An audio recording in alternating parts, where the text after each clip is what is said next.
Bonjour. Simon-Pierre répondit, Tu es le Christ, le Fils du Dieu vivant. Matthieu 16, verset 16. On recherche à ressembler à l'autre depuis toujours.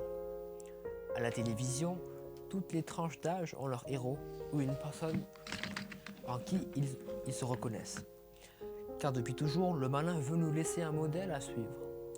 Dans les dessins animés, on trouvera des enfants capricieux qui ne sont jamais satisfaits de rien.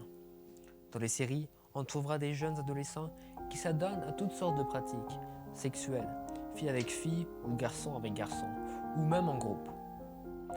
Ayant vu cela à la télévision ou sur les réseaux sociaux, d'autres jeunes voudront peut-être faire la même chose car ils pensent que c'est cool.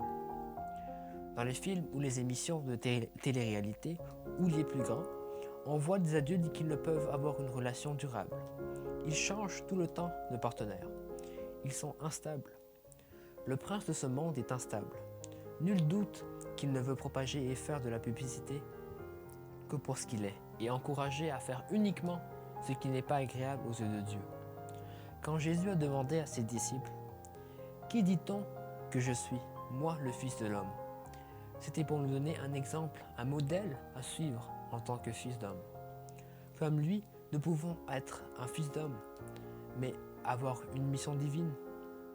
Être un modèle agréable aux yeux de Dieu, comme Jésus qui faisait ce qui lui était agréable aux yeux de Dieu.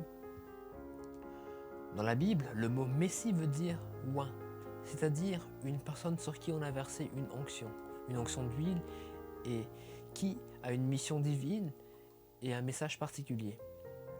Nous devons aussi être des messies, c'est-à-dire des personnes consacrées afin de porter la bonne nouvelle aux jeunes de notre âge. Car nous aussi, nous avons reçu l'onction de l'Éternel pour amener des âmes perdues à Christ. Extrait de Sandro Plantin. Bonne journée à tous.